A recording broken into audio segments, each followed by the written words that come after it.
할렐루야. 여러분, 오늘은 어버이 주일입니다. 오늘날 우리 많은 변화를 겪으면서 가정 가치관의 혼란을 겪는 세대들이, 저는 지금 어떤 우리 어버이 세대들, 특별히 60살 이상 되신 어르신들이 그런 혼란을 겪는 것 같습니다. 그분들은 어떻게 보면 전통적인 가치관과 또 새로 갑자기 변한 가치관 사이에서 그야말로 샌드위치로 살다가 이제는 조금 살만하다 싶으니까 이제 몸이, 육신이 연약해지고 그 때문에 고통할 수밖에 없는 그런 어떤 아픈 세대를 걸어가는데요. 여러분, 우리가 부모님에 대해서 우리는 여러 가지 평가를 할 수 있습니다. 그러나 한 가지 분명한 것은 뭡니까? 그 부모님들의 눈물과 땀과 희생이 있었기 때문에 오늘 우리가 이렇게 누릴 수 있게 됐다는 것, 이건 누구도 부인할 수 없는 겁니다. 저는 다른 걸 다 떠나서 우리 부모님들에 관한 희생을 생각하며 오늘 하루만이라도 우리 부모님들의 사랑을 감사하고 또 우리 부모를 위해서 기도하는 그런 시간을 가졌으면 좋겠습니다. 우리 어머님, 아버님 여러분, 너무 감사합니다. 그리고 축복합니다.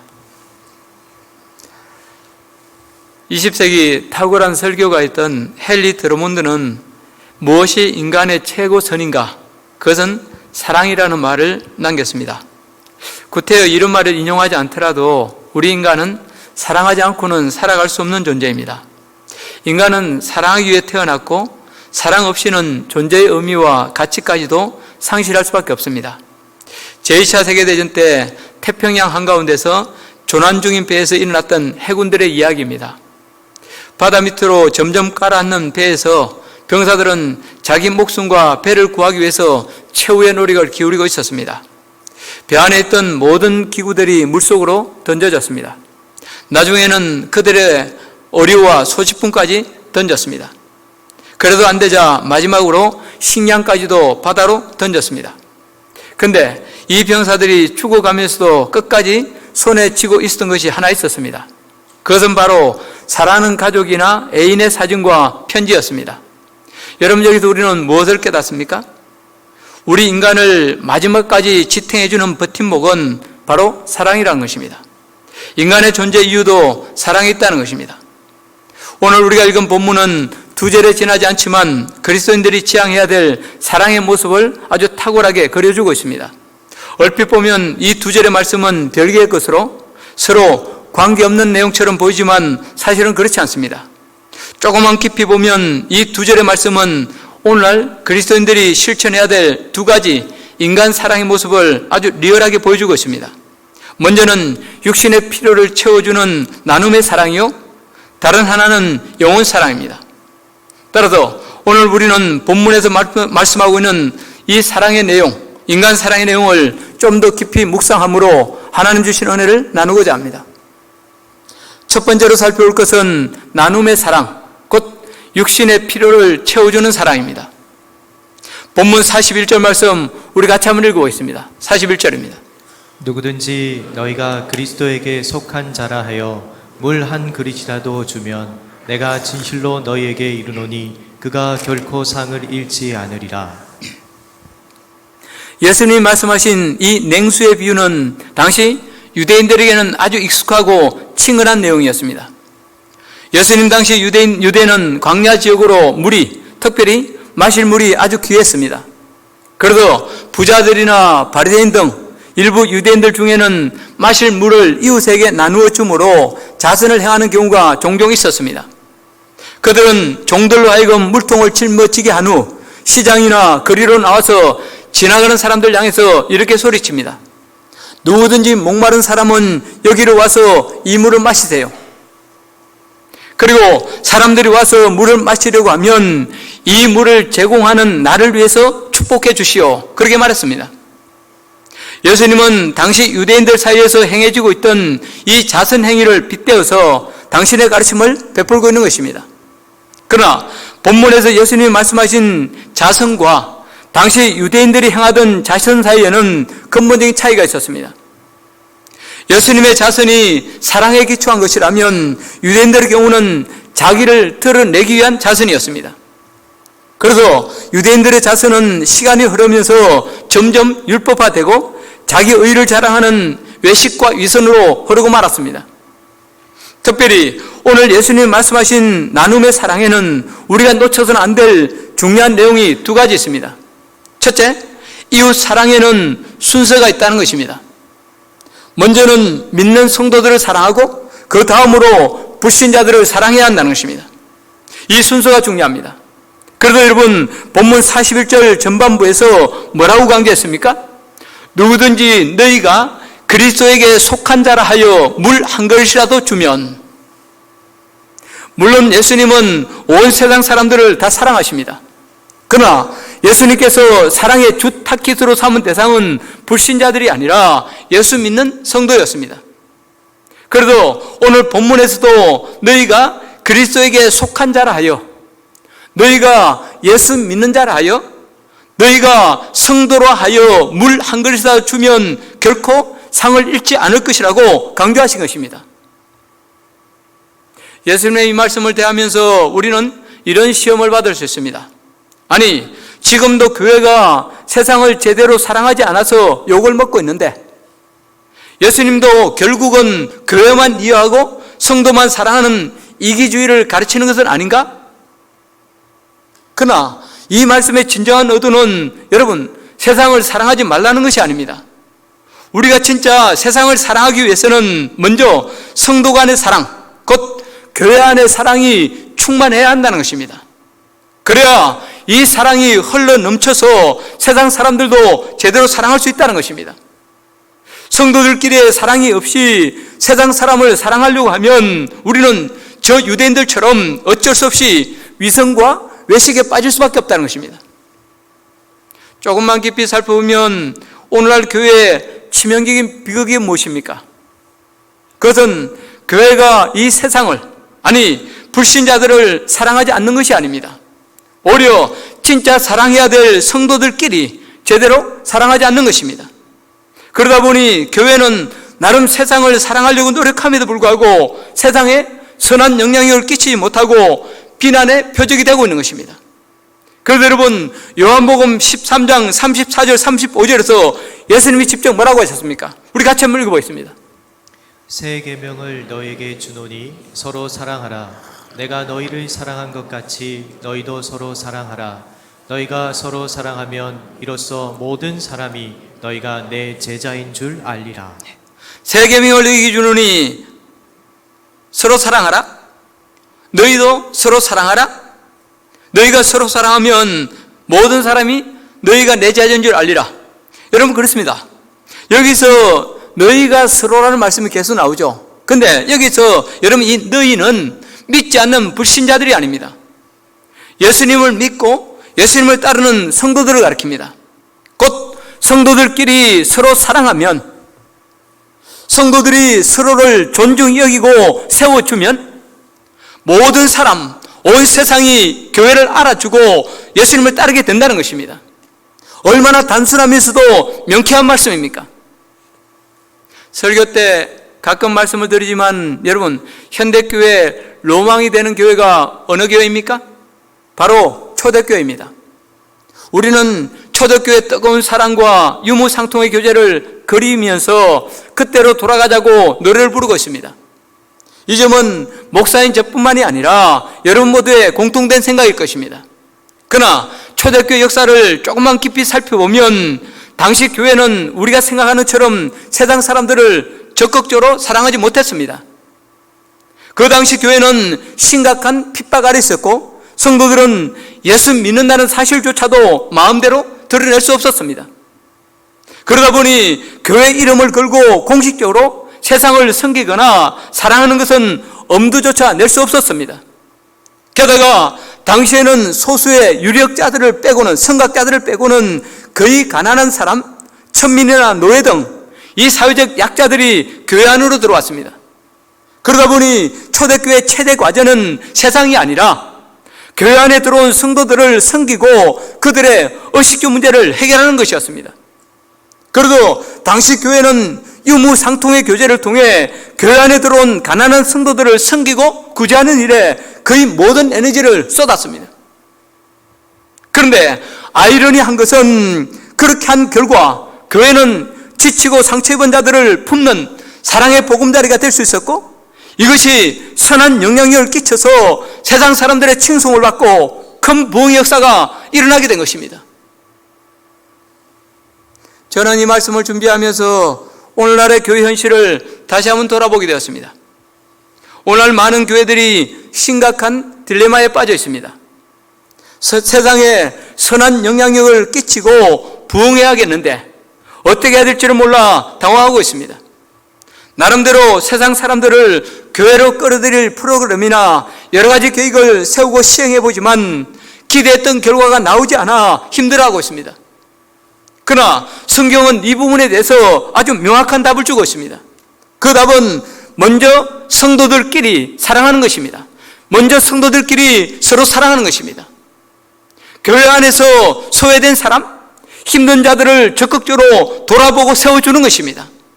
그러면 믿지 않는 세상 사람들도 알아주고 그 사랑이 그리워서라도 교회에 나오게 되는 것입니다. 근데 교회가 이 점을 제대로 못하다 보니까 여러 가지로 애를 쓰지만 별 효과가 없는 것입니다. 치유와 회복을 기대하고 나왔던 사람들이 오히려 상처를 입고 교회를 떠나거나 교회를 욕하고 비난하는 그런 악순환이 계속되고 있는 것입니다. 며칠 전에 한 집사님으로부터 제법 장문의 톡을 받았습니다. 이번 주 중이죠. 다는 아니지만 일부 소개해드리고자 합니다. 사랑하는 귀한 목사님, 모처럼 쉬는 날을 맞았습니다. 오늘 저는 아름다운 여명 공동체를 자랑하고 싶어 하늘가족 이야기를 전합니다. 견고하고 영원한 로얄 패밀리, 육신의 죽음으로 사라지는 이 땅의 호적이 아니라 주 안에서 한 형제 자매로 영생의 호적으로 묶인 위대한 하늘가족, 형제의 아픔을 내 아픔으로 쌓는 하나된 하늘가족 여명 패밀리, 갑자기 닥친 제 삶의 아픔을 자신의 아픔으로 여기며 기도해 주시고 위로해 주시고 찾아와 주시고 그리 시냇가에 까마귀가 되어 일용할 양식을 공급해 주신 분들이 많이 계셨습니다. 주신 은혜로 섬기기를 원한다며 계좌번호를 청하신 분들, 아침 기도 시간에 봉투를 갖다 놓고 가신 분들, 택배로 배달되어 온 생선, 과일, 옷가지들, 그리고 문 앞에 두고 간 김치, 쌀, 야채들, 그 외에도 여러 가지로 공급되진 사랑의 모습들, 남아 돌아서가 아니라 콩 한쪽이라도 나누는 심정으로 오른손이 아니를 왼손이 모르듯 은밀하게 섬기며 예수님의 목표가 예수님의 뜻이 이루어지기를 행함으로 실천하는 여명가족을 목사님에게 자랑하고 싶었습니다. 자기 것만 지나치게 담아 띠뚱거리는 오리가 아니라 예수님의 뜻을 마음 가득 품고 비상하는 백조로 살기를 결단합니다. 이 땅에서 나그네로 살아가지만 귀한 목사님, 소중한 공동체를 통하여 하늘 시민권자로 예수님의 로얄 패밀리로 살아가게 하심을 감사드립니다. 본향가는 그날까지 이 땅에서 살아낼 다사다난한 삶들 가운데서 하늘 가족으로서 예수님의 로얄 패밀리로서 주님이 정해주신 지계석 안에서 뜻을 정해 오직 예수 그리스도를 따르는 삶을 살고자 합니다. 저는 이 집사님의 글을 읽으면서 너무 감사하고 우리 교회 가운데 임하시는 성령의 임재와 역사를 느낄 수 있었습니다. 동시에 우리 교회 여명교회 아름다운 미래를 낙관하고 감사할 수 있었습니다. 그렇습니다, 여러분. 성도된 저와 여러분이 예수님을 닮고 예수님을 사랑하는 길은 결코 먼 곳에 있지 않습니다. 바로 옆에 있는 앉아있는 성도에게 따뜻한 미소 한번 지어주는 것, 내 수는 내 주위 성도들을 위해서 기도하는 것, 성도 중 누군가가 힘들어할 때 긍휼의 마음으로 냉수 한 컵이라도 대접하는 것, 말 한마디를 해도 비판하고 깎아내리는 말이 아니라 상대방을 배려하고 힘을 북돋아주는 말을 하는 것 등등, 이런 작은 실천들을 통해서 우리는 하나님의 사랑에 참여할 수 있습니다. 또 이 사랑이 우리 가운데 흐를 때 주님께서 약속하신 상이 이미 우리 가운데 와 있고 우리 교회는 이 세상을 치유하고 변화시키는 멋진 일을 감당할 수 있습니다. 무엇보다도 먼저 우리 성도들을 섬기는 이 헌신과 사랑이 다른 누가 아니라 바로 나로부터, 바로 여러분 한 사람 한 사람부터 시작될 수 있기를 주의 이름으로 축복합니다. 두 번째로, 지극히 작은 자, 곧 소자를 사랑해야 합니다. 같은 내용을 다루고 있는 마태복음 10장 42절 말씀, 우리 같이 한번 읽어보겠습니다. 또 누구든지 제자의 이름으로 이 작은 자 중 하나에게 냉수 한 그릇이라도 주는 자는 내가 진실로 너희에게 이르노니 그 사람이 결단코 상을 잃지 않으리라 하시니라. 여러분, 우리 물어봅시다. 우리 아까 마가복음 말씀을 읽어봤죠, 그죠? 마가복음 말씀하고 마태복음 말씀하고 뭐가 차이가 나죠? 한 단어가 딱 생각나지 않나요? 이 작은 자, 작은 자. 그죠? 여러분, 오늘 이 마태복음에 보면 우리가 아까 읽은 마가복음과는 달리 특별히 작은 자, 이 작은 자를 특별히 강조하고 있습니다. 그렇죠? 그렇습니다. 여러분, 예수님의 인간 사랑에는 중요한 두 가지 특징이 있습니다. 하나는 예수님의 사랑은 언제나 낮은 곳, 작은 자를 향해 흘러간다는 것입니다. 두 번째는 예수님은 당신 자신을 믿는 자와 일치시키신다는 것입니다. 그것도 성도 중에 지극히 작은 자들과 당신을 일치시키시고 그 작은 자를 사랑하는 것이 예수님을 사랑하는 것이라고 규정하신다는 것입니다. 이 사실이 가장 명백하게 드러나는 것이 바로 마태복음 25장 31절 이하에 나오는 양과 염소의 비유입니다. 거기에 보면 세상 마지막 날 심판주이신 예수님께서 온 인류를 양과 염소의 두 부류로 나누십니다. 그리고 오른쪽에는 양무리를 향해 이렇게 말씀하십니다. 내 아버지께 복받을 자들이여, 나와 창세로부터 너를 위하여 예비된 나라를 상속받아라. 내가 줄일 때 너희가 먹을 것을 주었고, 목마를 때 마시게 하였고, 나그네 되었을 때 영접하였고, 헐벗었을 때 옷을 입혔고, 병들었을 때 돌아보았고, 옥에 갇혔을 때 와서 보았느니라. 그때 여러분 오른편에 있던 자들이 뭐라고 말합니까? 주여, 우리가 언제 그렇게 했습니까? 우리는 그런 적이 없습니다. 그도 그럴 것이 그들은 실제로 예수님에게 먹을 것을 주거나 입을 옷을 주거나 병문안 간 적이 전혀 없기 때문입니다. 그때 재판장이신 예수님께서 뭐라고 하십니까? 마태복음 25장 40절 말씀입니다. 우리 같이 한번 읽어보겠습니다. 임금이 대답하여 이르시되 내가 진실로 너희에게 이르노니 너희가 여기 내 형제 중에 지극히 작은 자 하나에게 한 것이 곧 내게 한 것이니라 하시고. 보십시오. 여기 내 형제 중에 지극히 작은 자 하나에게 한 것이 곧 누구에게 한 것이라? 예수님께 한 것이라고 그렇게 말씀하십니다. 반면에 왼편에는 염소 무리들에게는 뭐라고 말씀하십니까?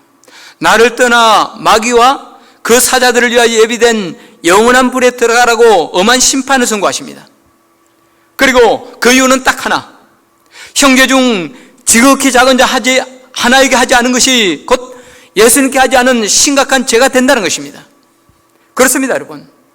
예수님은 십자가에 달리시고 부활 승천하셔서 지금 하나님 보좌 우편에 계십니다. 동시에 성령님을 통하여 믿는 자, 특별히 지극히 작은 자들과 오늘도 함께 하십니다. 따라서 그 작은 자들을 사랑하지 않고는 주님의 영광에 참여할 수 있는 방법이 전혀 없습니다. 내 주위에 가난하고 병들고 소외된 이웃에게 작은 사랑이라도 나눌 때 그것이 예수님을 섬기는 것이고 천국의 영광을 누리는 비결이 되는 것입니다. 얼마나 놀라운 말씀입니까?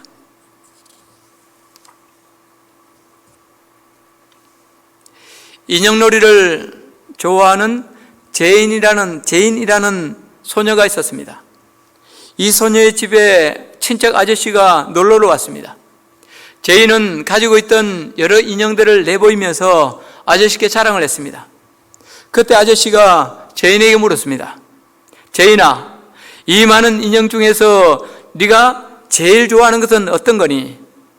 그러다 소녀가 갑자기 대답하기를 주저하며 침묵을 지켰습니다. 그러나 잠시 후 이 소녀는 결심한 듯 이렇게 말했습니다. 아저씨, 제가 좋아하는 인형을 보여줄게요. 대신 그 인형을 보고 웃지 않겠다고 약속해 주세요. 아저씨가 그러마 약속하자 소녀는 자기 방으로 들어가더니 코는 주저앉고 팔다리는 떨어져 나가고 옷은 다 헤어진 낡은 인형 하나를 들고 나왔습니다. 그때 아저씨가 조심스레 물었습니다. 아, 이 인형이구나. 그런데 너는 그 인형을 왜 제일 좋아하지? 그러자 죄인이 이렇게 대답했습니다. 이 인형은 내가 사랑하지 않으면 아무도 사랑해 줄 사람이 없으니까요. 그렇습니다, 여러분. 이 인형은 내가 사랑하지 않으면 아무도 사랑해 줄 사람이 없으니까요 하는 이 죄인의 대답이야말로 저와 여러분을 향한 하나님의 사랑의 진수를 보여주는 것입니다. 동시에 우리가 지극히 작은 자들을 사랑해야 될 이유를 정확하게 밝혀주고 있습니다. 여러분 물어봅시다. 우리가 왜 작은 자들을 사랑해야 합니까? 그것은 하나님께서 지극히 작은 자보다 더 작은, 아니 지극히 작은 자보다 더 보잘것없는 저와 여러분을 조건 없이 사랑해서 당신의 자녀로 받아주셨기 때문입니다. 또 우리 곁에 있는 작은 자를 사랑하지 않으면 누구도 그 사람을 사랑해 줄 사람이 없기 때문입니다. 그러면 그들은 하나님의 존귀한 형상임에도 불구하고 당연히 받아야 될 사랑을 받지 못한 채 한숨과 절망 가운데 쓰러져 갈 수밖에 없기 때문입니다.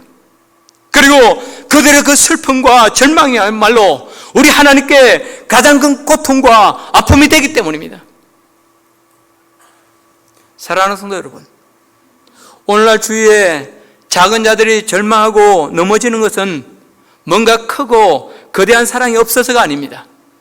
오히려 따뜻한 위로의 말 한마디, 긍휼의 마음이 담긴 물 한 모금, 진실한 애정이 담긴 이해와 공감을 제대로 받지 못해서 그렇습니다.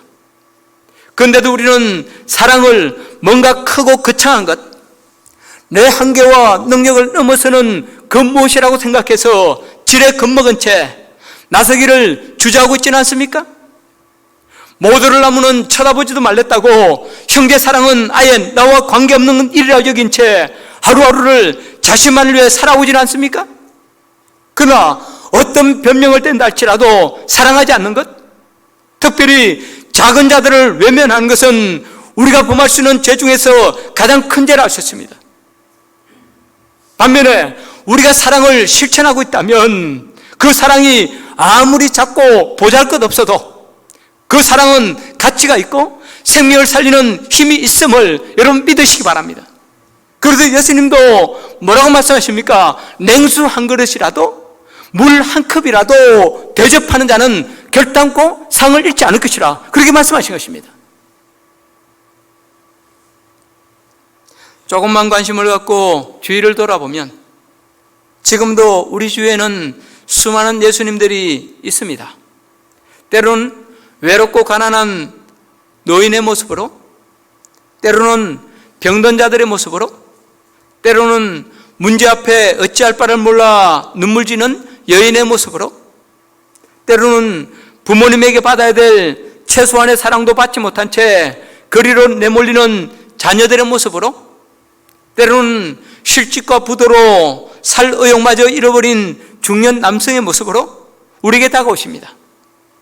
그때 우리가 마음을 열고 그들의 손 따뜻하게 잡아줄 수 있다면, 그때 그들의 고통을 내 아픔으로 여기고 냉수 한 컵, 쌀 한 포대기, 김치 한 포기라도 내밀 수 있다면 그런 실천이야말로 우리가 주께 드리는 최선의 헌신이 되는 것입니다. 사랑하는 성도 여러분, 거듭 강조합니다. 하나님께서 내 주위에 두신 작은 예수님들을 외면하고 주님께로 가까이 갈 수 있는 길은 그 어디에도 없습니다. 주님 주시는 영광의 잔치에도 참여할 수 없습니다. 따라서 때로는 성가시고 힘들게 보여도 우리는 반드시 이 섬김의 길, 작은 자 사랑하는 길을 걸어가야 합니다. 내 옆에 있는 작은 예수들의 눈에서 눈물을 닦아주고 그들의 탄식이 변하여 기쁨이 되게 해줘야 합니다. 그러기 위해서는 내 주위 작은 자들의 신음소리에서 주님의 탄식 소리를 듣는 우리 귀가 열려야 합니다. 작은 자들의 상처에서 예수님의 깊은 아픔, 그 깊은 아픔을 느낄 수 있는 마음의 문이 열려야 합니다. 근심과 고통으로 깊게 파인 작은 자들의 눈 속에서 예수님의 눈물을 볼 수 있는 눈이 열려야 합니다. 그럴 때 우리는 비로소 신실한 예수님의 제자가 되고 예수님의 손과 발이 되어 이 땅 위에 사랑 가득한 하나님 나라를 이루어갈 수 있습니다. 또 그럴 때 저와 여러분을 찾아오시고 역사하시는 주님의 넘치는 사랑을 체험할 수 있습니다. 오늘 예배하는 저와 여러분 가운데 이 사랑의 은혜가 넘칠 수 있기를 주의 이름으로 축복합니다. 두 번째로 살펴볼 것은 영혼 사랑입니다. 본문 42절 말씀 우리 같이 읽어보겠습니다. 또 누구든지 나를 믿는 이 작은 자들 중 하나라도 실족하게 하면 차라리 연자 맷돌이 그 목에 매어 바다에 던져지는 것이 나으리라. 예수님의 이 말씀은 참으로 두려운 경고로 우리가 늘 가슴에 새겨야 될 중요한 내용입니다. 여기서 예수님은 누구든지 예수 믿는 자 하나를 실족하게 하는 자는 차라리 연자 맷돌을 자기 목에 메고 바닷속에 빠져 죽는 것이 낫다라고 선포하십니다. 그만큼 믿는 자를 실족케 하는 죄에 대한 하나님의 심판이 클 것이라는 엄중한 경고입니다. 예수님 당시 유대에는 주로 두 가지 종류의 맷돌을 사용하고 있었습니다. 하나는 여인들이 집안에서 곡식을 갈 때 손으로 돌려서 사용하는 작은 맷돌입니다. 여러분 옛날 우리 어릴 때만 해도 집안에 맷돌들이 다 있었습니다. 그런 맷돌 종류죠. 다른 하나는 지름이 약 2m 되는 큰 돌을 두 겹으로 겹쳐서 곡식을 가는 데 사용하는 큰 연자 맷돌입니다. 이 맷돌은 사람들이 사용하기에는 너무 무거워서 낙이나 소 같은 가축을 이용해서 여러분 갈았습니다. 돌렸습니다. 우리가 잘 아는 사사기에 나오는 삼손, 그렇죠? 머리털이 밀리고 눈이 뽑힌 후에 바로 이 연자 맷돌을 돌렸던 것입니다. 근데 본문에 나오는 맷돌은 여인들이 사용하는 작은 맷돌이 아니라 나귀가 돌려야 되는 큰 연자 맷돌을 가리킵니다. 그러니 여러분 이 큰 맷돌을 목에 감고 바다에 빠지면 어떻습니까? 절대로 살아나올 수 없습니다. 심지어 당시 유대인들 중에는 그렇게 바다에 빠지면 그 영혼조차도 바다의 깊음으로부터 헤어나올 수 없다고 그렇게 여기기까지 했습니다. 역사학자들의 연구에 의하면 로마와 유대에서 실제로 이 형벌이 시행됐다고 합니다. 실례로 로마 황제인 아우구스투스는 신하들이 자기 아들 가이우스 앞에서 오만 방자하게 행하고 왕자의 영지를 탐냈을 때 그 신하들의 목에 이 연자 맷돌을 따라서 바다에 수장해 버렸습니다. 그리고 유대에서도 갈릴리 사람들이 반란을 일으켰어 반란에 성공한 후 헤롯 당원 중 몇 명을 붙잡아서 같은 방법으로 갈릴리 바다에 빠뜨려 죽였습니다. 그런데 우리는 이 말씀을 읽으면서 잠시 당황하지 않을 수 없습니다. 다른 죄에 대해서는 그토록 관용하시고 용서하신 예수님께서 이 실족케 하는 죄에 대해서만은 왜 이처럼 큰 진노를 내리실까? 그러나 본문에서 예수님이 이 연자맷돌의 비유를 드신 이유, 아니 그토록 무서운 심판을 선포하신 이유는 아주 분명합니다. 그것은 다른 사람을 실족케 하거나 믿음에서 멀어지게 하는 것이 그만큼 크고 치명적인 죄라는 것입니다. 그렇습니다, 여러분. 나 자신에게 죄를 범하는 것도 물론 무서운 일입니다. 그러나 다른 사람을 실족케 하거나 믿음에서 멀어지게 하는 죄는 더 용서받을 수 없는 큰 죄입니다. 물론 우리 가운데서 성도들을 의도적으로 타락시키고 믿음에서 멀어지게 하는 사람은 없을 것입니다. 그러나 나의 부주의한 언행이나 나쁜 습관, 무관심과 사랑 없음이 타인에게 상처를 주고 그로 인해 믿음에서 멀어지는 경우가 얼마나 많습니까? 유명 작가인 오헬리의 작품 가운데 이런 글이 있습니다. 한 소녀가 어머니를 일찍 여의고 홀아버지와 함께 살고 있었습니다. 소녀의 아버지는 일터에서 돌아오면 윗조고리를 벗고 파이프에 불을 붙인 후에 신문을 들고 벽난로 위에 발을 올려놓는 것이 습관이었습니다. 소녀는 친구가 없고 늘 쓸쓸했기 때문에 아버지가 집에 돌아오면 아빠에게 같이 놀아달라고 부탁을 했습니다. 그러나 그때마다 아버지는 딸에게 자기는 피곤하니 좀 쉬게 내버려두라, 바깥에 나가 놀라고 소리를 질렀습니다. 그래서 소녀는 길거리에서 놀며 자랐습니다. 그 결과 당연한 일이 일어났습니다. 그 소녀는 거리의 여인, 창녀가 되었습니다. 세월이 흘러 이 소녀가 죽어서 천국문에 이르게 되었습니다. 그때 수문장인 베드로가 그녀를 보고 예수님께 말했습니다. 예수님, 여기 운이 참 나빴던 한 여인이 있습니다. 그러나 그녀는 창녀이기 때문에 당연히 지옥 가야 할 것입니다. 그때 예수님이 손을 저으며 부드럽게 말했습니다. 아니다. 들어오게 해라.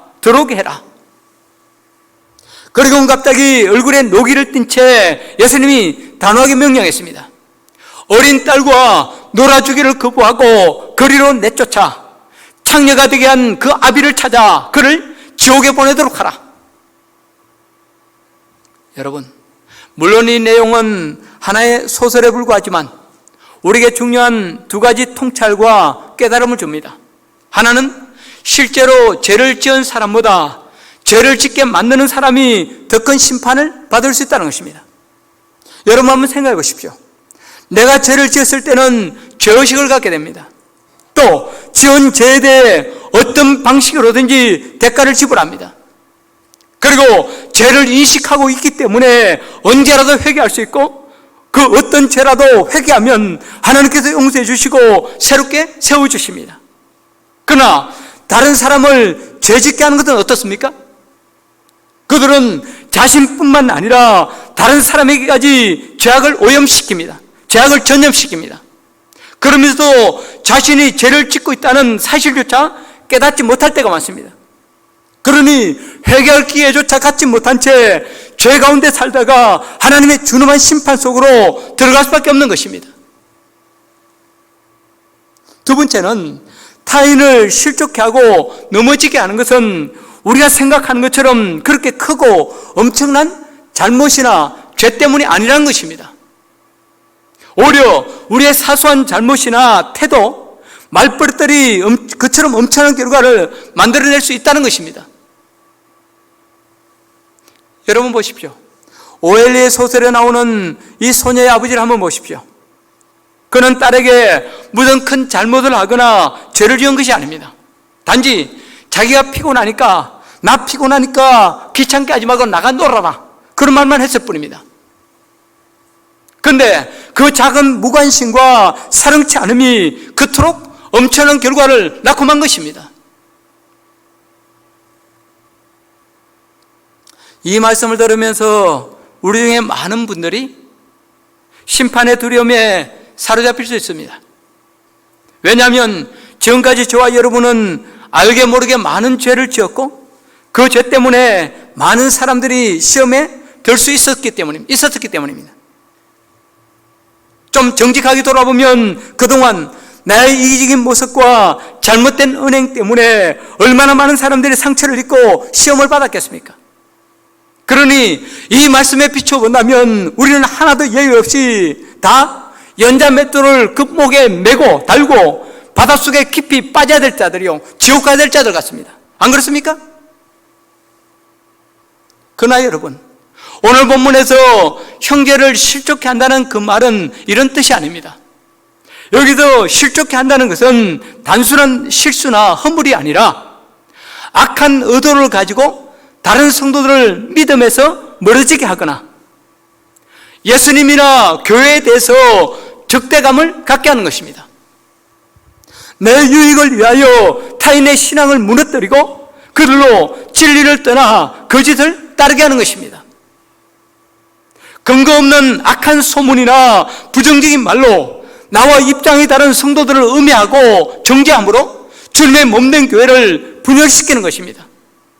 또 믿노라 하면서도 나의 악한 행동이나 이기적인 추구 때문에 형제 자매들의 가슴에 지울 수 없는 못을 박는 것입니다. 여러분, 이제 결론을 맺고 싶습니다. 사랑하는 성도 여러분, 이 시간 지나온 내 삶을 가만히 돌아보십시오. 우리 가운데 의도적으로 남을 해치려 하거나 실족시키려 한 사람은 그렇게 많지 않을 것입니다. 그러나 나의 부주한 언행이나 잘못된 태도 때문에 나도 모르게 시험받고 실족한 자들은 얼마든지 있을 수 있습니다. 그러나 새로운 영혼을 전도하여 구원하지는 못할 망정, 이미 구원받은 하나님의 자녀, 성도들을 실족시켜서야 되겠습니까? 이러한 일들은 이제 지나간 때로 족합니다. 만약 이런 일이 내게 있다면 여러분 곰곰이 자기를 돌아보시고, 만약 이런 일이 내게 있다면 진심으로 회개하고 돌이키시기 바랍니다. 내가 피해를 준 그 사람을 찾아가서 용서를 빌고 사과하시기 바랍니다.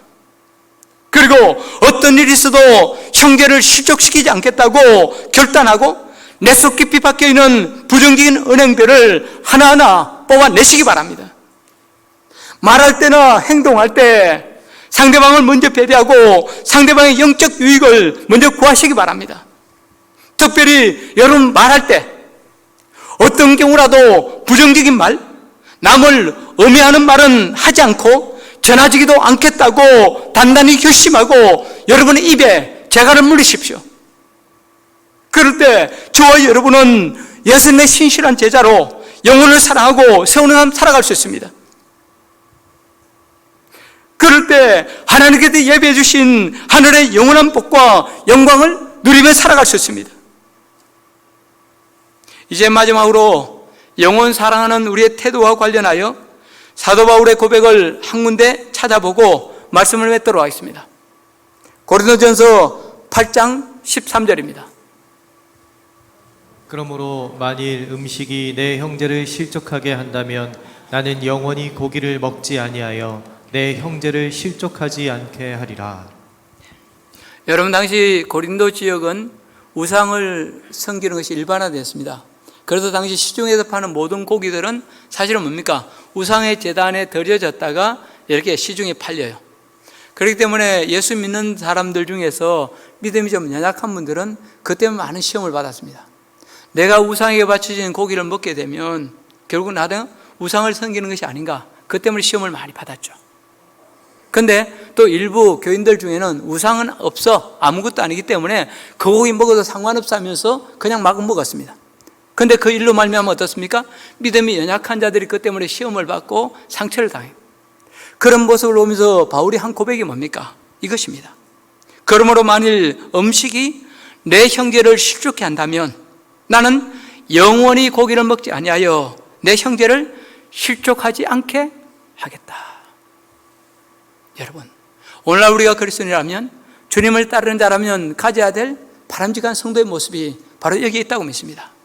앞으로 우리가 걸어가면서 이런 중심으로 우리 성도들의 영혼을 위하며 살아갈 수 있다면 바로 저와 여러분을 통해서 하나님 영광 받으시고 주의 뜻이 우리 가운데 뿐만 아니라 이 세상 가운데 이루어져 가게 될 것입니다. 오늘 예배하는 저와 여러분 가운데 이러한 믿음의 결단 있기를 주의 이름으로 축복합니다. 찬양하고 기도하겠습니다.